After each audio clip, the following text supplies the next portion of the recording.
Like,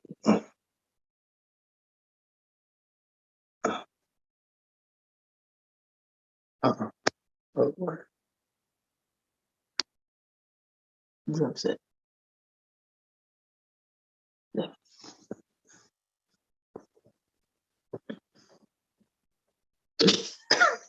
Stop looking at the TV.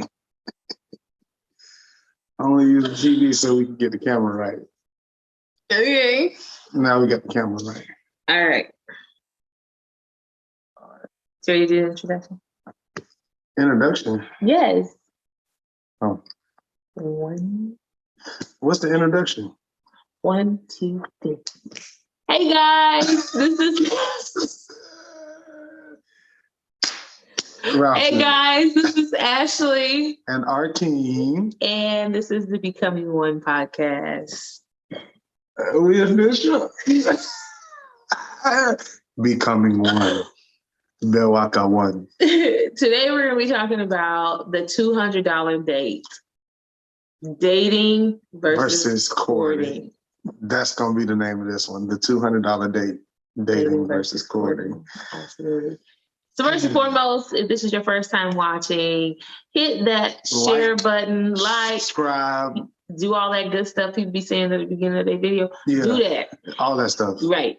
Do that for us.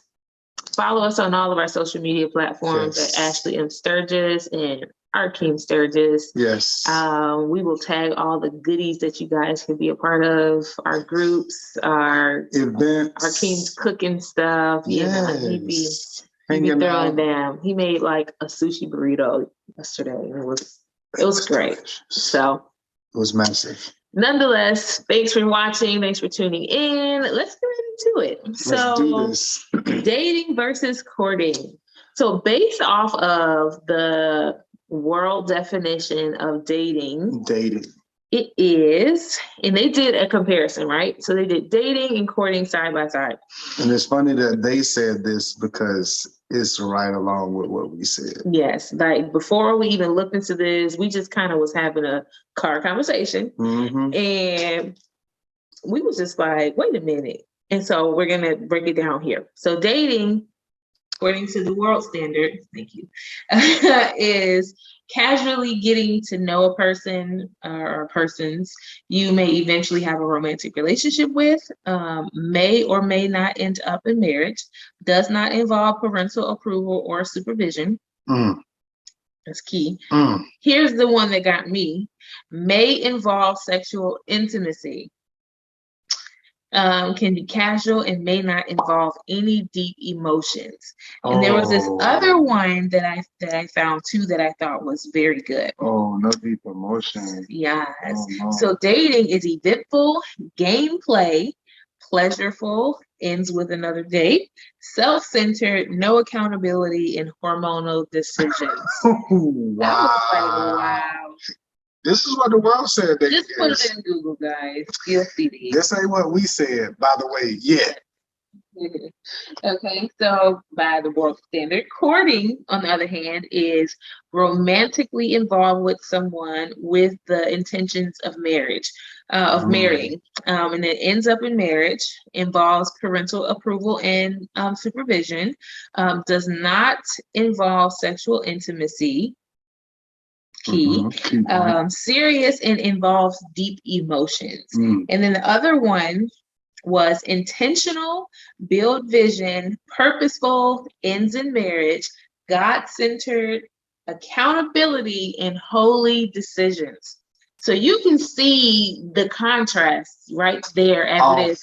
Dating is automatically considered carnal, if you will, and then you have courting being more holy and biblical in and of itself, according to this definition that we have here.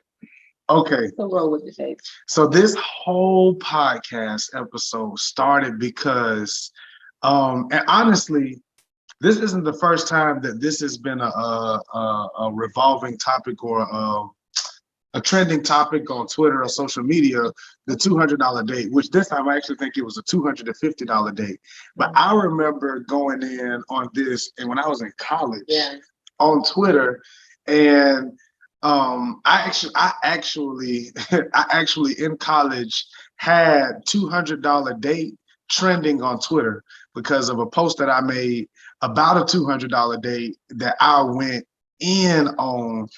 And so he's been ranting for a very long time, guys. yes, yes. So you about to get a little piece of this. So this is how messed up the world is. Everybody saw this conversation about a $200 date, and the women were like, if he ain't got, well, let me not say all the women. Some women were like, if he can't take you on a $200 date, sis, then why?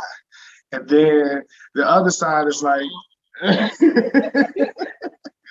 the other side, you have, I saw very, very few women saying that a $200 date wasn't necessary or that that it wasn't important, right? And then on the other hand, you had guys that are like, if I'm taking her on a $200 date, that must better come with some benefits at the end of it.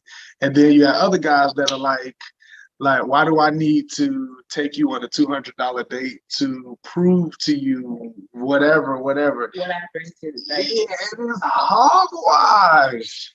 It is hogwash. We have been together for 9 years this year, and we went on our first $200 date February on our anniversary. Yep. After 9 years, we've gotten close. We spent over $100 on the date plenty of times, but the first time that we ever spent $200 on a date, and quite frankly, doesn't matter if you're single. How much you spend on a date is the last thing that you should be cared about. Quite frankly, your dates really shouldn't even really be to anywhere that spectacular. Yep. Because why would I want to spend $200 on something that may not even matriculate to something that is worth value? Exactly. You wouldn't spend $200 on a product that may or may not. If I was a salesman and I'm selling this product to you, you would think twice about spending. And I'm like, this product could or couldn't be of any value. It's your choice, but it's $200. You would look at me and be like, hell no. So why is spending $200 on a date? Why is that even? And when he says product, he means that which is you as a person. And this goes for the man and the woman. Like, are you even worth spending my time on? You know what I'm saying? Like, do we even need to spend time? Do I even need to? Because you can't get your time back. I can go make some more money. Yeah. But when we look at the $200 date, we're only looking at it from a perspective of just the money, the physical money that you spend. But you spend a lot more than the $200. It's more like a $400 or $500 date, because you're gonna want to get a nice outfit. You're gonna want to have your hair cut, and for the ladies, your hair done, makeup, nails, all that other stuff. Right. And then you wasting whatever money you spent to get yourself looking right, gas up your car, clean your car, and do all this other stuff.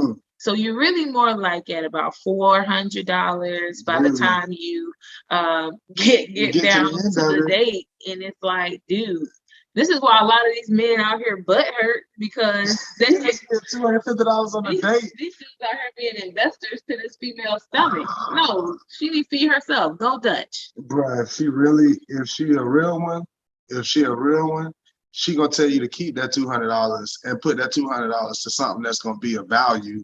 Let's take a trip. You get your own room, I get my own room. We meet up at certain times. Boom. Now we're gonna spend $200. But that's when you get to a certain point of courting. So now we're on to courting. So should the $200 happen in dating? No. It should happen in what stage of the relationship should $200 be spent? Here's my on my thought process on it. The $200, although may be considered a lot of money for a date, we have to keep in mind that there are some people who are single who make good money, and $200 is, breakfast to them, right? So it's not about the money. The whole thing about the $200 date that got me on social media with everybody talking about it, it wasn't so much the dollar amount as what we attributed the dollar amount to represent. Yeah. It was almost as if to say is if a man can't or is not willing to spend $200 on a date, then the person that he is dating is not meaningful enough to him or valuable enough to him to spend $200. At the end of the day, it's about intention. Yeah. And we were talking about this right before we got on, when we were talking about dating and courting. The whole difference between the two is the intention. What are your intentions when you're out as a single person pursuing the opposite sex?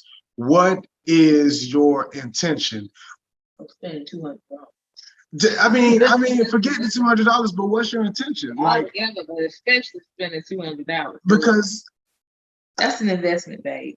I have to say no, because we have to keep our minds open for, again, the person who can afford that.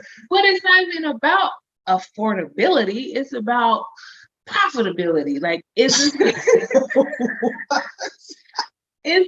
this beneficial for me to spend it? Even though I can spend it, should I be spending it? It doesn't matter. If I'm wealthy, it doesn't matter. It does matter. It does matter. You want to stay wealthy, you're going to go on 10 $200 dates, and then when you get to your taxes, and you file the taxes, you can't pay your tax bill. No, see, now you go too deep. Every date ain't got to be a $200 date, but the point is... But dating, by definition, is casual. So if you're just every other weekend, or you got 3 lined up in the weekend. Okay, so let's put the $200 date on a pen, okay? Let's talk about dating and courting, and then we'll come back to this. So we can get there. Just because you're wealthy don't mean you should be spending that money like that. Yeah, but you're gonna flash with it. Okay. It's not even about flashing. Again, some people live that lifestyle. That's normal to them. That's not stupid. From a business standpoint, it may not be. It's frivolous. It may not be. If they're profitable, okay, so then it may not be. They have a budget for 2 people. I don't think anyone plans to go on a $200 date. Nah, come on. I didn't intend to spend $200 when I went on that date. Listen. I didn't have a dollar amount in mind. I just had in mind to take you somewhere nice. And what you think nice costs? I don't know. I just had money prepared to spend for whatever, but it wasn't about the dollar amount. You already had a budget for $200. I didn't have a budget for $200. Yeah. So you had a budget. No, I just had the money. Listen, if I don't have $200 to spend, I'm not gonna go nowhere. Well, absolutely. Again, but we're talking about 2 different kind of people. We're talking about somebody who can, and we're talking about somebody who comfortably can. Just to clarify, $200 dates should only really be had by people that can afford to have a $200 date. I disagree too. Just no more $200 dates. Because I mean, if we want to be excruciatingly technical and real, we didn't need to go on a $200 date. If we look at where we are now, where we're going, and the place that we are, we shouldn't have spent $200 on a date. But it wasn't about the money; it was about what you meant to me. Right. But I'm married to you, so you can't use that as a... Even if we were single and we were courting, if it came down to it, I would have spent the money. Again, it's not about the money, it's about the... Yeah, butter me up. It's about the value to the person. Okay. But what I'm getting at is with dating and courting, when you are... I'm speaking to those who are single and saved. Mm-hmm. If you're not single and saved, if you're just single, then this may not apply to you, because you're probably going to do what you want to do. But as believers who are setting ourselves apart for the body of Christ, for Jesus, right? We should be courting. We should not be in on a date every weekend with or we shouldn't be having people lined up 2 or 3 dates for a weekend, because then what is the real intention? How can we possibly cipher and decipher through those good candidates if we've got too many in front of our face? If you got too many options in front of your face, how can God highlight and pinpoint somebody to you if you've got your mind all of these? Yeah, see, the part that I think that we've messed up as believers when it comes to dating and courting is we've put our focus so much on dating and we've taken our minds off of God. Yeah. See, when you have your mind focused on God, dating isn't even a thought process. And then you don't begin to court someone until God I like to say dances that person around in front of you, because he never says this is the person, but he will present that person to you and almost like a highlight. Yeah, he's like, I'm making a strong suggestion. Yeah, that this is a good fit for you. Right. But I can't. God will. He can't violate our free will, so he will never, force somebody on you. I do believe that he will speak to you and say, yes, this is the one that I have ordained for you or set aside for you, because I do believe that he does orchestrate and create that person. I mean, he has to, because the Bible says that what God has put together, let no man put asunder. So God does put us together, but he cannot say, he can't force us. He can't force us. He can only strongly suggest it. And I believe God strongly suggests, like, this is a good thing.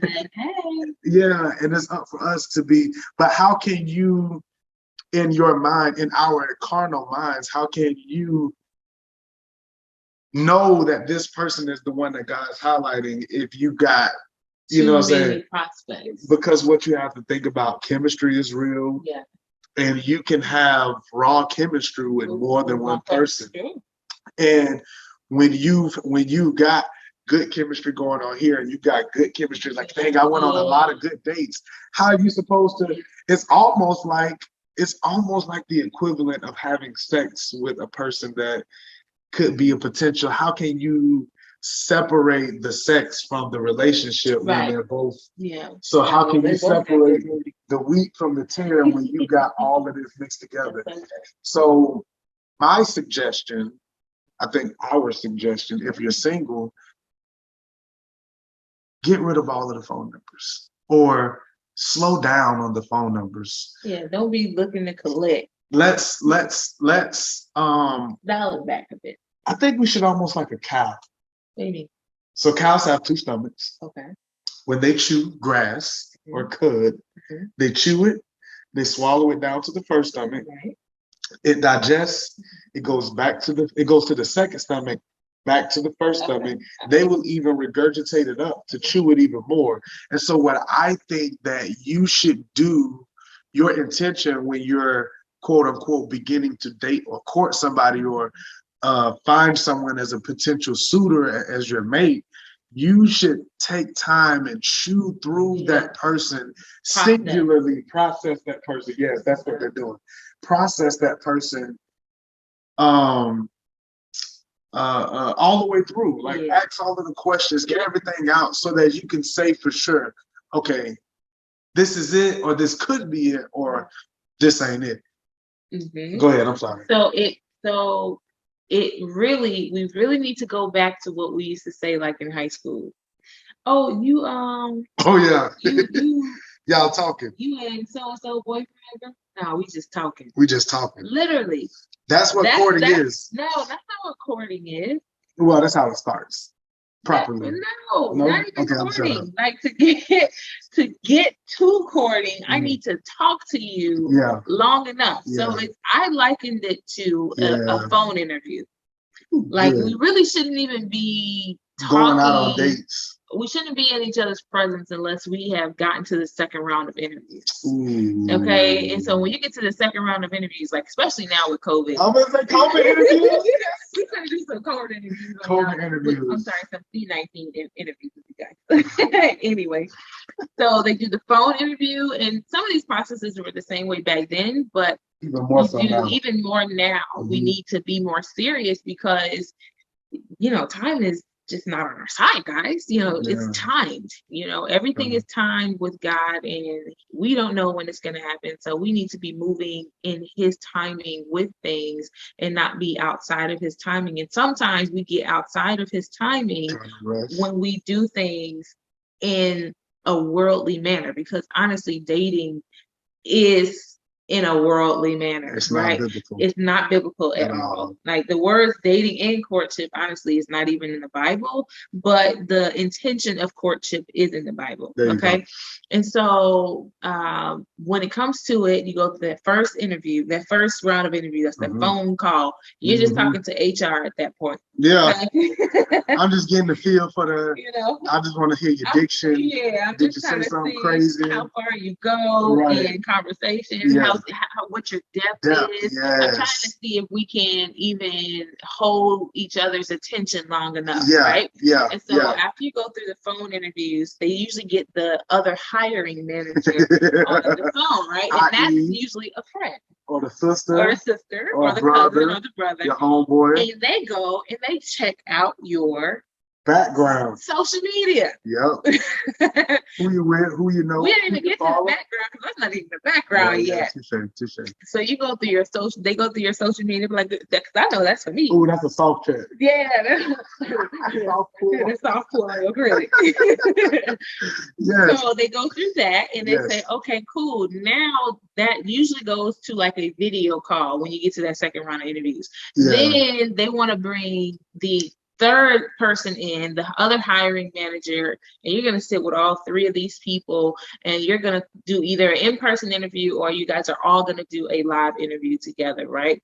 Because there are different perspectives that each person will get, or each set of interviews will help you understand before you actually get hired on. Ooh, can I clarify? Go ahead. Okay. So in real life, I would say that it's probably not. It's not actually not a bad idea after you've had maybe one or two conversations, but very very early on, we'll put that there, that you do have. But let me preface this statement. You need, like Ruth, a Naomi. Yep. And if you're a male, what was his name? Elijah. I never say his name right. Abraham's servant that went and found Rebecca. I think for Isaac. Was it Eliezer? Yeah, something like that. Okay, either way, you need a godly person, someone with wisdom, someone. They don't necessarily have to be older, but you need someone who's mature emotionally, who has some good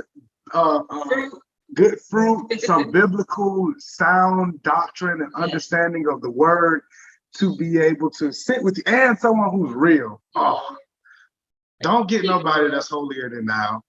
Get somebody who's real, who's down to earth, to sit in on a meeting or whatever, a date or a virtual thing or whatever. Social media to them. Yeah, and y'all just sit and talk. And let it just be natural. Like, it doesn't have to be like, it ain't got to be a grill session. You ain't got to ask them like, nothing crazy. But you should have a second person, because I will say this, and I know this. That's the second round. Yes, the second round. So there was this girl that I dated in, like, we were in high school. I'm sorry. No, I gotta say dated. It was in the worldly. So it was on the world side. But there was this girl that I dated, and I did not initially bring her around the homies or introduce the homies to her or whatever, right?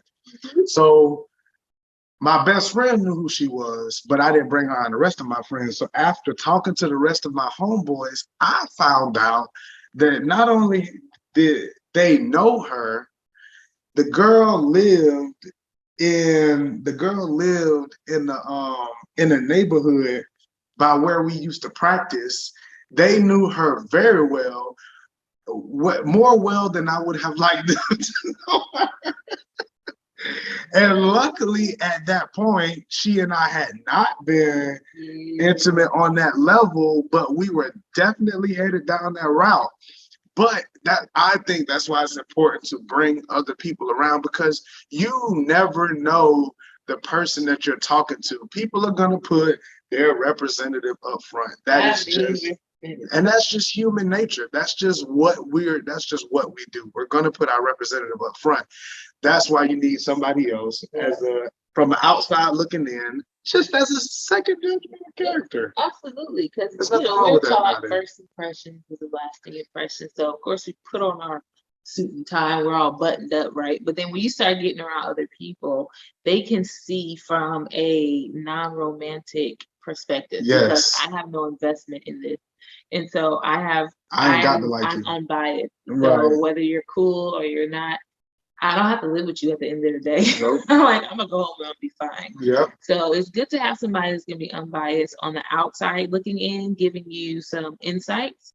Because when you don't and you're just kind of going into it blind, like you on your own, you're gonna be blind and you're gonna fall into a ditch and it's gonna be hard for you to get out.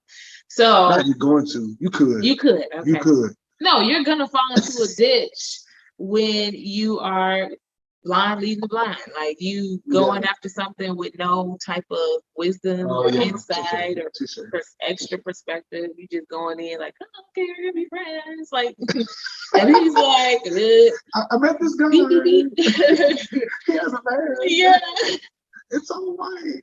And then the guy's just like, yeah, she just wanted to, she just needed like $100 to put on her phone bill.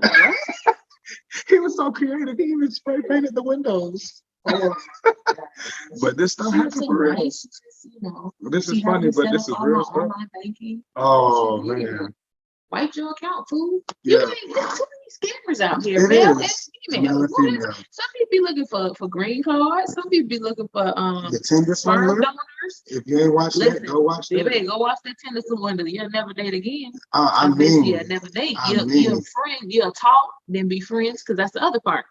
Now we're journeying on. So once you're done talking, you guys have gone through like the two round of interviews. Yes. Then you want to go on to friendship. And that's when you really start building rapport with one another. This when you ask them questions. Start asking the hard questions. This is the part where you can start to share a little bit more below the surface. Yes. So like some of your childhood experiences, some of your, like if you've been raped or molested, this is the area that you should start feeling comfortable telling that person. Yes. So that's usually like within that first 30 days. Yes. Because you don't want to go past 30 days. Like if we can't get past a week, 2 weeks, then we have nothing else to talk about.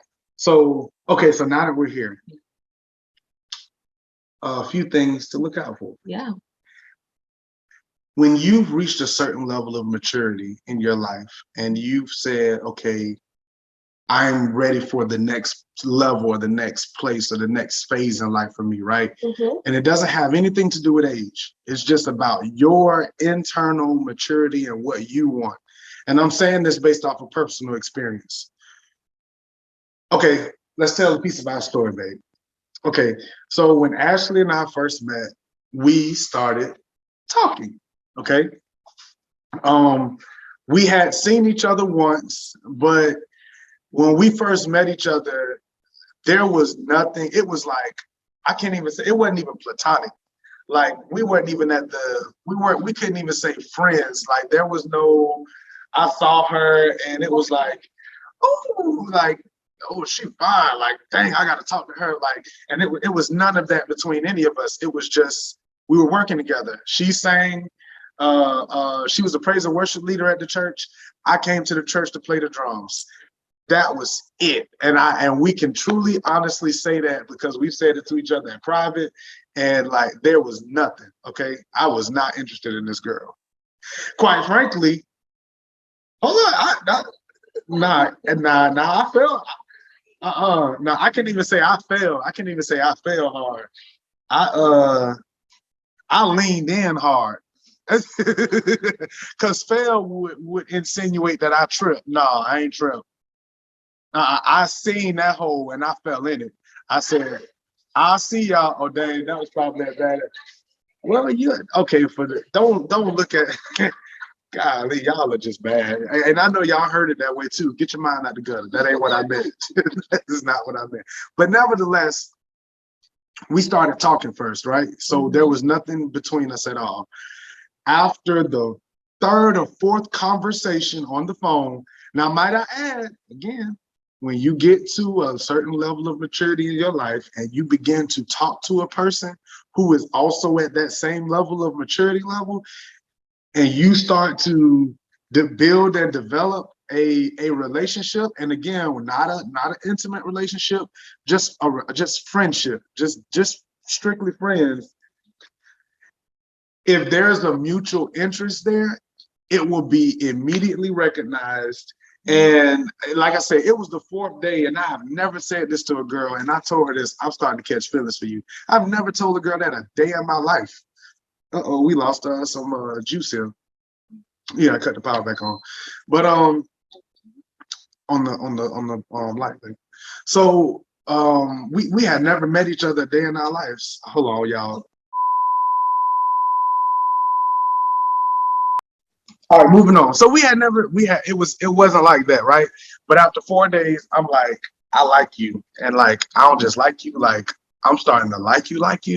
And I don't know what we should do with this. And literally, we could not stop talking to each other. Yeah, it was hard. It was hard. We were like, okay, let's take a break. This is moving like really fast, like slow down. And it was impossible. It was either us catch up with the program or get left behind, because it was happening one way or the other, right? So I said all of that to say, when you start the talking phase, right? And you guys, you and that person find y'all have a mutual connection, right? And it's not sexual. It's not anything. It's just friendship, right? We're just cool. Like I really like her just for her, right?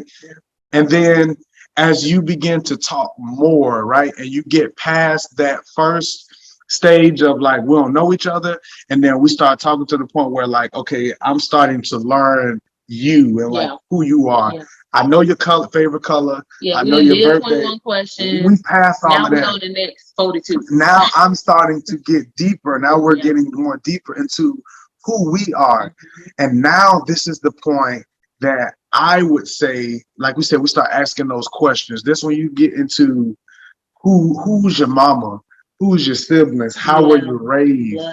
Your grandmama, you know, what kind of things did you do in your family? And when you're really spiritually mature and you understand strongholds, and you understand generational curses and generational blessings, and when you understand what's the things that the witches make, the altars, when you understand demonic altars and covenants and things of that nature, you get to start asking specific questions like, has anybody in your family ever dealt with witchcraft, or the trends in your family, all of that kind of stuff. Find out everything. Yes, because if you do not, when you get later on down the road, you will found out stuff, and it's going to be really difficult to part ways with the person that you develop a relationship with, because now you see that they have things that are in their lineage that could possibly be a hindrance to this if they go undealt with.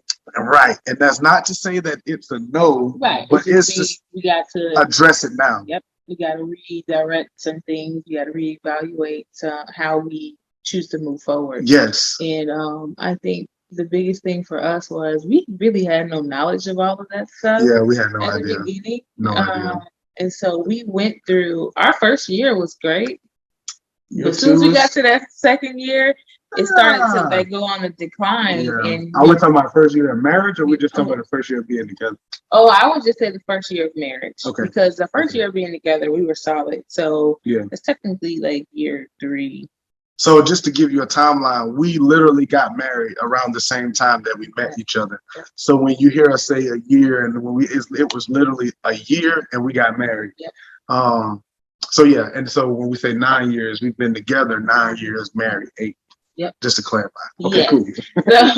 So all of those things matter in that friendship point, and this is even good for just regular friends, business partnerships. So what I love about the Bible, God really uses everything to make it applicable in some way in every situation. So marriage, it started at the beginning and it's going to be at the end. And then there's a whole bunch of little marriages that took place throughout the course of the Bible, right? And so friendships, this is why he talked about, where we talked about, what was it, Jonathan and Jonathan and David. Yes. They were close knit. That's a soul tie.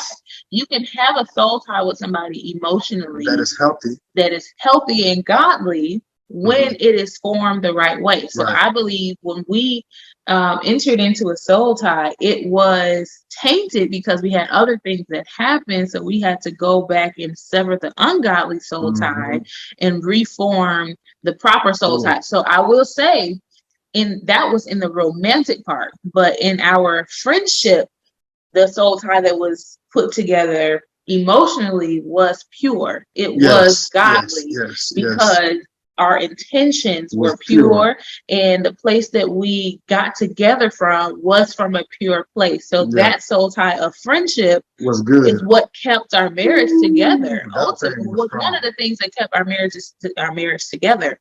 But it was that ungodly soul tie that we had formed in the courting stage. Yes, because once we got to that point where we're like, okay, we want to be with each other, this is marriage for us. Now we entered into courting, and that's when we went on our first date.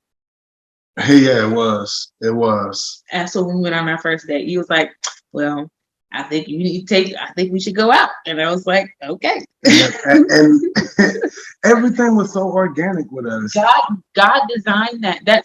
This is how you know when it's a match made in heaven, because it flows organically through each other. You guys have an understanding. You ain't got to force being nothing. On the same page is easy. And I'm not saying that you won't have struggle, but it should not be challenging at the very beginning. Y'all just got to know each other. Y'all already got problems. I'm saying. Like, come on. So going back to what I said about when you're a single Christian, right?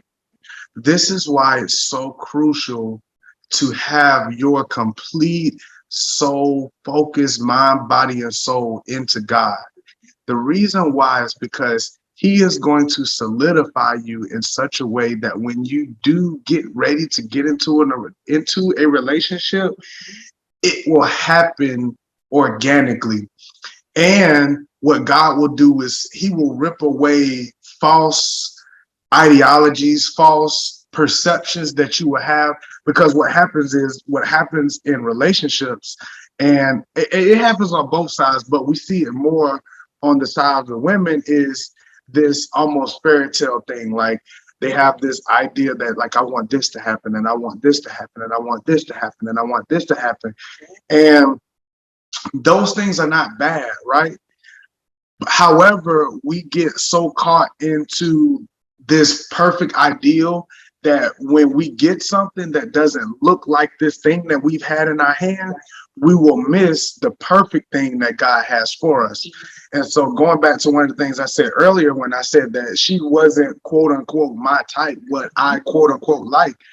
But what we have to understand is what we are is flesh. And the Bible tells us that our flesh is tainted, that our flesh will lead us down all kinds of paths of destruction.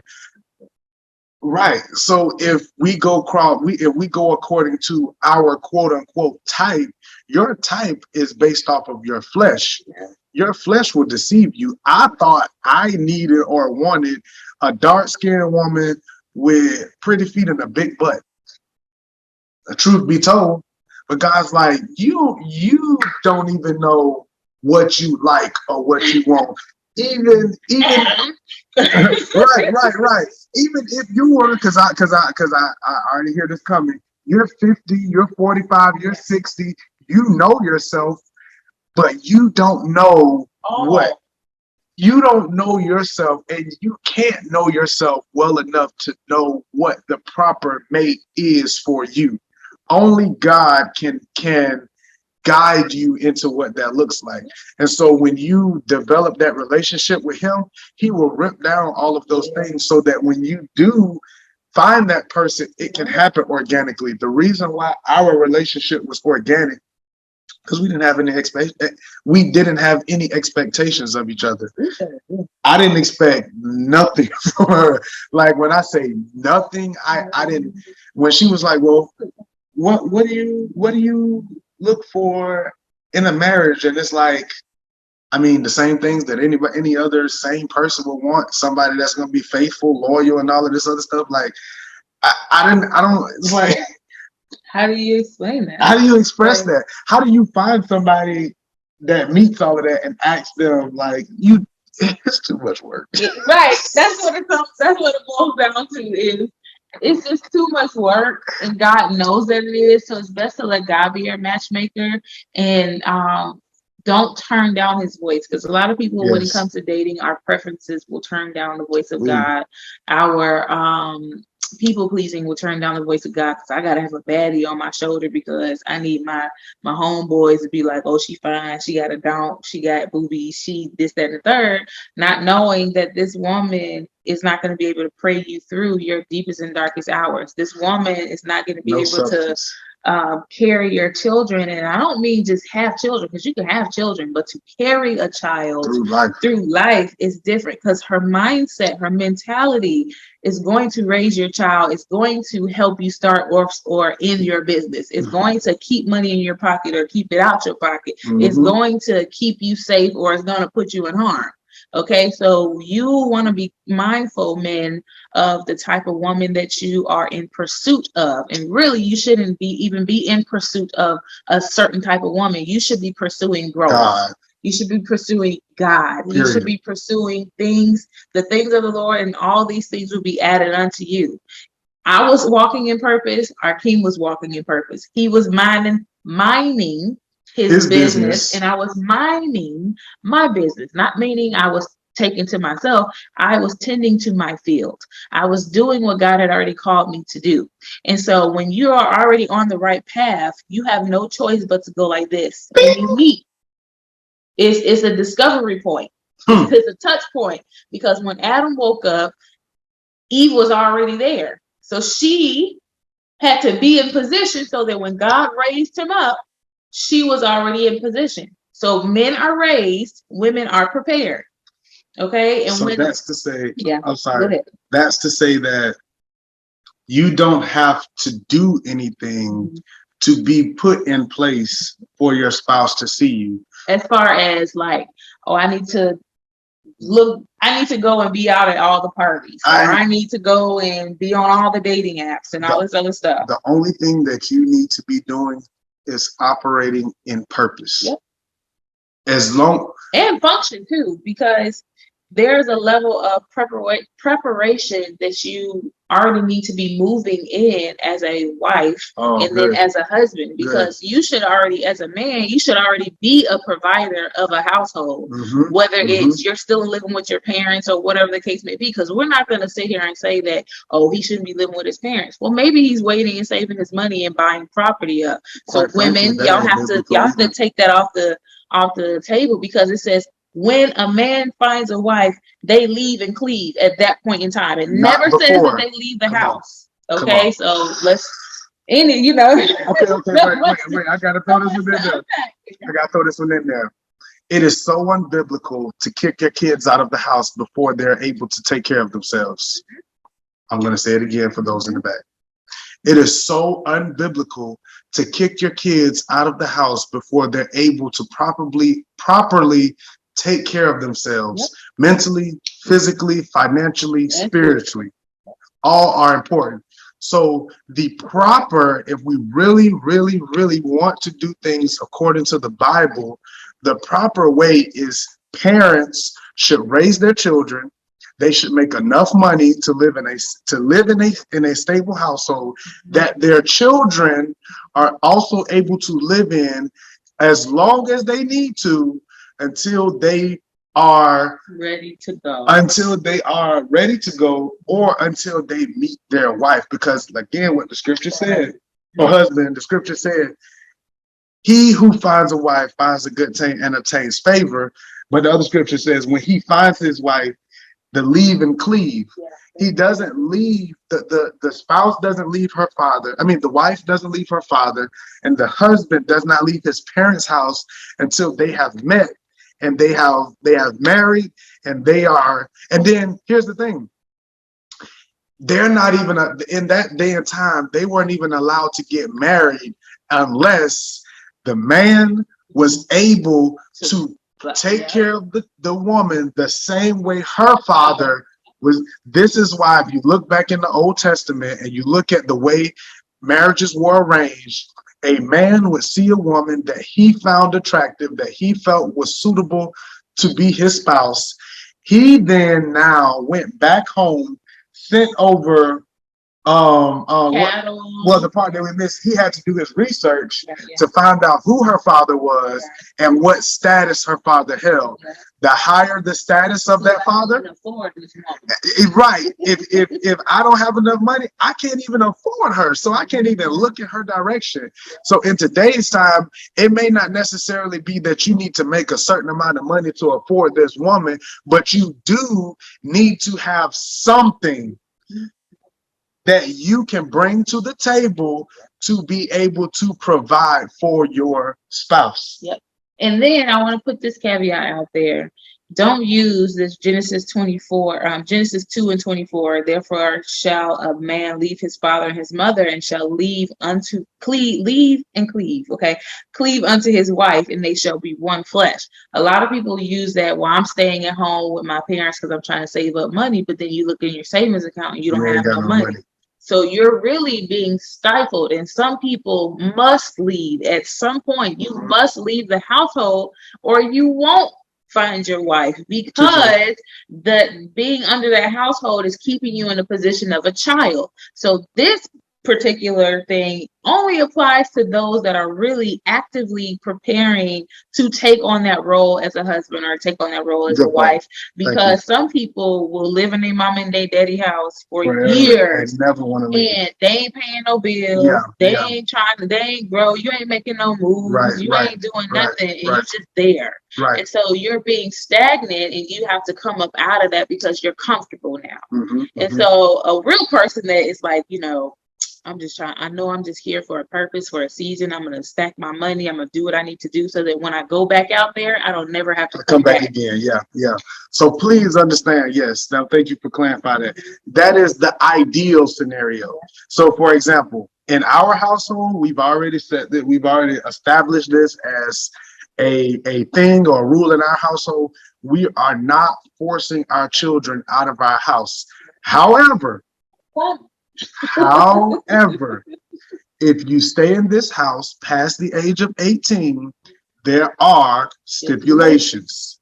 You will either be in school and actively pursuing an educational foundation for a career, or you are a business owner and you are actively running a business, building your business so that you can be able to sustain on your own, or you are working for someone, which we are not against. We prefer that they not get a job, but hey, situations, right?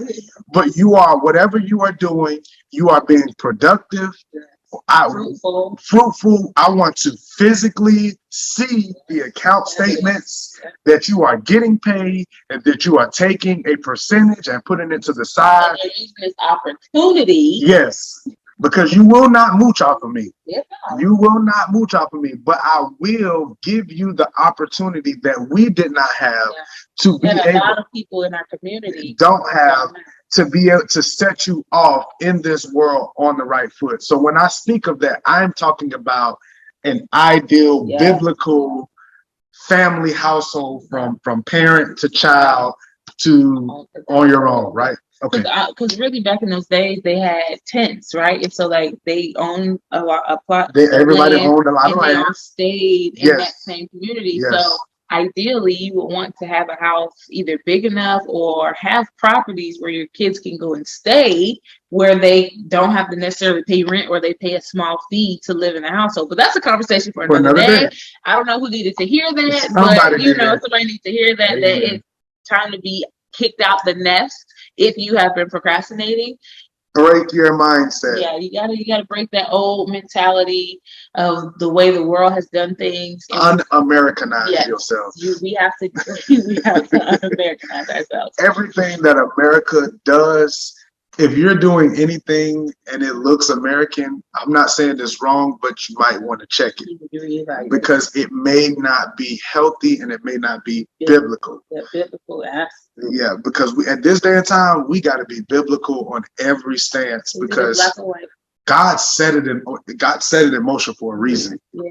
Even if we don't understand, like with your children and with our children, we tell them certain things and we may not give them all of the details. I see what you don't see, and I'm keeping you or preparing you for what you don't see. And what I've learned that things in the Bible, like for example, the Bible says don't have sex before marriage, right? We look at that as like not a big thing because we can find 1,000,001 excuses or justifications as to why we could. But if we do a little bit more digging into the Bible, we'll find out why God said, you'll find out a plethora of reasons as to why God said not to have sex before marriage. We'll get into that on another day. You can't read the Bible without the Holy Spirit. And that's why a lot of people don't. It doesn't come deep down on the inside of them to make it real for them, because when you think about sex before marriage, you don't consider, I'm getting ready to have a baby, and it's not just having it out of wedlock. It's what you're going to have to deal with that person for 18 years. If you wanted to move to California with your whole family, you can't do that if that person is living in Wyoming. You have to consider them. You have to go through the courts. It's a pain in the butt. We're modernizing what it looks like now. Okay, this is what you will have to deal with when you have a baby with a person outside of season. It doesn't mean that the child is a mistake. You made a mistake, but the child is not a mistake. Okay, and so listen, you could sit your little hot tail down somewhere. All right, now go and put some cold water and sit down. You know what I'm saying? And then if not, then you need to ask the Lord, hey Lord, what I need to do to get myself in position to get right so that I can find the one that you have for me, because there is no time when it comes to God. He does things like this. And when you move it, you better be in line. You better be in position. That's it. Because like he said, he sees things down the road. So if he knows that your wife is going to be on 3rd Street and you still on 1st Street, you're going to miss it. You're going to miss it. And then you might not she might be down to 7th Street because y'all supposed to be going to 7th Street together. Right. And so by then you're going to be taking time to catch up. And when that window open and it closed, you got to wait for it to open again. Yeah. So the real process should be talking. Friendship. Yes. Courting. Yes. Marriage. Then marriage. And in that order. And then dating. I don't know if y'all remember on that episode of My Wife and Kids, he was like to little Katie, he was like, you can date when you get married. That makes so much sense now. I don't know if he knew what he was saying, but he said something. Because back then they married really quickly. So we didn't have time to, get to know you and all this stuff. I just need to know the baseline. I need to know the substance and the foundation. But here's the other thing about them. Yeah. Again, but they're a little different from now. Back then, communities were very tight knit. Yes, they were. And usually, you knew the family of the person that you was getting ready to marry before you even started talking to them. People speak on your character. As soon as you started talking, it was a lot different then than it is now. And I got all my information ahead of time, and I know I won't lose. Yeah. But the thing with today is we got too many. We have too many filters that we have to go through, and this is why. If you're single and you're dating, you're in a bad position. Stop it immediately, because like I said, it's so many things that you have to decipher through. Yes. Like we got to decipher through transgenders and the he, she, they, thems, and we have to. Y'all have so much. The city girls. I mean, it's a lot. I mean, it's a lot, and so it's so much easier to allow your creator to ordain something for you. When I say, your dad used to say it all the time, he's like, I'm not that smart. Yeah, we ain't. And I remember him saying that specifically about when he met me. So if you didn't catch our story last week, go watch first podcast. We'll give you a little synopsis, but I'll tell you that when we first got together, before we met, I met her dad first. Yeah. And her dad said that the Holy Spirit spoke to him and told him to ask me what I do for a living. And after conversation, he said one of our daughters is going to marry him. He ran home to my mama and was like, D, I met this boy at the laundromat. One of my daughters got to marry him. And I was like, because he was just so blown away by the person I was. But the point, right. But the point that I'm making is, you know, she was not that smart. Oh yeah, that's what I'm saying. Her dad, I remember him saying it several times. He's like, I am not smart enough to pick you. And neither am I smart enough to have picked my wife. Oh, that's what what's the name? Eliezer? Eliezer. He said that to God. He was like, help me, Lord, pick the right one. Because I'm not smart enough. Sure. And like when I and that's why I was like earlier, I'm like holding my face, because when I think about what I wanted, what I was looking for, what I had, already preconceived my mind around, I would have missed you time and time and time again. But because, once again, I allow everything just to... Oh my goodness. I had no perception. I had no nothing. So when I saw her, I was able to receive her in all of her gloriousness. But anyway, we're going to be too much. But the point is... But that's fact, though. Talk. Friendship. Court, get marriage, then you date. Yes, because it leads to another date, and then y'all can go have sex, and there'll be no problem. It's like, why go get all dressed up and cute and stuff, and y'all flirting all the time during the date? That's what I understand. Y'all is reserved for marriage. You're setting yourself up for failure. Un-Americanize your life, because if you continue to follow America's rules, status quo, and standard for life, you are going to be jacked up, and you're going to have to deal with some stuff on the back end. Like entanglement. Because at the end of the day, the whole intention, the enemy wants to flip-flop everything, right? So like God sets things up. Like in the kingdom of God, everything happens in reverse, right? It's in reverse. It's upside so just down. Think about it. He's put it the other way because he wants to flip the foundation upside down so that it can be built on sand instead of solid ground. Because what does the world say? When you go through the process, it is built on, when you go through the kingdom process, kingdom way of marriage, dating, all that.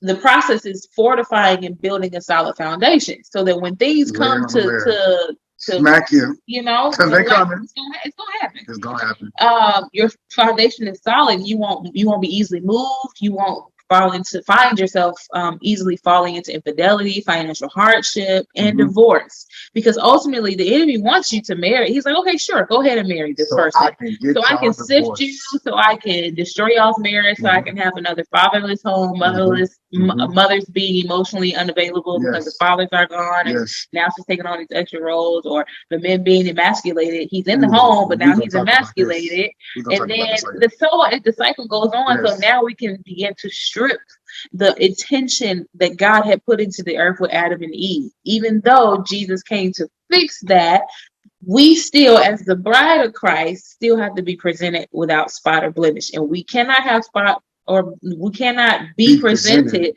without spot or blemish if our foundation is built on the wrong grounds. Mm-hmm. And we talk to a lot of couples that say, I always ask this, did y'all have sex before y'all got married? Most of them did. And most of them did. And I'm like, the reason you're having a problem right now is because your foundation was built on sand. Yep. It doesn't mean that you guys weren't meant for each other. It just means the enemy came in, he rushed the process, and then it caused you to be flipped upside down. Whether you wanted to or not, or whether you realized you were doing it or not, your having sex before marriage opened up the door to the enemy. And the truth of the matter is, when we open the door to the enemy, we do not get to choose who we let in. Yep. Think about it like this. Think about opening the door to the enemy like this. You watch that movie in high school. You watch the movie where the kids, they're in high school or they're in college, mostly high school, and the parents leave to go out of town. And the kid throws a party against the parents' wishes, right? Their intention wasn't to have this huge, wild, crazy party. They were just going to have a small little kickback, have a couple friends over. But what always happens? Word gets out, it gets around the school, and then the person goes to open the door. And what happens when they open the door? A flood of people come in. And they don't get to say, no, you can't come. No, you can't come. Okay, yeah, you can come in. You don't get to pick. It is the exact same way in your life. When you open the door to sin, you do not have control as to what comes in. Sickness, anger, depression, the spirit of death, the spirit of suicide. I mean, you have no idea. And then you having sex with a person who's dealt with so much trauma. Now all of the stuff and the spirits that they dealing with now is dumped on you. Now you got your stuff and their stuff. And whoever they slept with, and whoever they slept with, and whoever they slept with, and whoever they slept with. I mean, and now you're talking about compounding. Yeah. When you finish with this, if you don't understand what compound interest is, go look up compound interest, and then I want you to take that percentage of the interest, and I want you to look at that as demons coming into your life when you open the door. So, but this last part. Go ahead. No, go ahead. Sexual sin. God always talks about sexual sin being something that we commit against ourselves. It is actually the only sin that you commit against your own body. Why? Because we are now causing ourselves undue harm. Because everything else is external, but when you have sex, there's certain things that happen internally to your body that you don't have control over. Once again, and this is why he tells us to flee from it. Because if you don't, baby, I'm telling you, when you get herpes, and we just keep it 100, and you get herpes, you gotta go check because you're burning, you're itching. That's sin against your own body. That's something you have to deal with. Now you have to hold on to the shame. You don't have to hold on to the shame. The enemy now brings in shame, guilt, condemnation. So now you got a disease and this other mental torment. So when God is doing something or put something in place, follow that, because he's literally protecting you like a father. And if you don't know him as your father, you need to know him as your father today. If you're not saved and you want to be saved, hit us up in our emails and listen. We will. This walk is not given to those that run it swiftly, but those that endure to the end. And so, just apply the Bible, guys, to your life. Don't mean you have to get it right in every aspect. It just means lean not on your own understanding. Go to God. Be like, Lord, I'm not even sure if I should be talking to this person. What you think? I'm saying, before you go to your homegirl, go to Holy Spirit first. Go to God. Be like, what you think? Who that girl? Don't take the girl that be going viral. But she went viral by she always like, but God, can I talk to him? And he's like, well, I'm gonna go see for myself. Right. Don't go see for yourself. No, don't go find out for you. Curiosity killed the cat. Yes. But once again, I'm Ashley Sturgis. I'm R. King. We love you guys. Click like and share this with somebody. You may literally save someone's life. Yes. Their life, their destiny, their purpose, their children's life, so on and so forth. And until next time. Until next time. It's my birthday. Oh, it's Happy birthday. Hey, happy birthday. Happy birthday. Happy birthday. I'm a little cougar. Hey. You're only like 16 months old, younger than you. In the flesh, but he's literally like 55 years old in the spirit. Yeah, in the spirit, I'm her sugar daddy. Good man.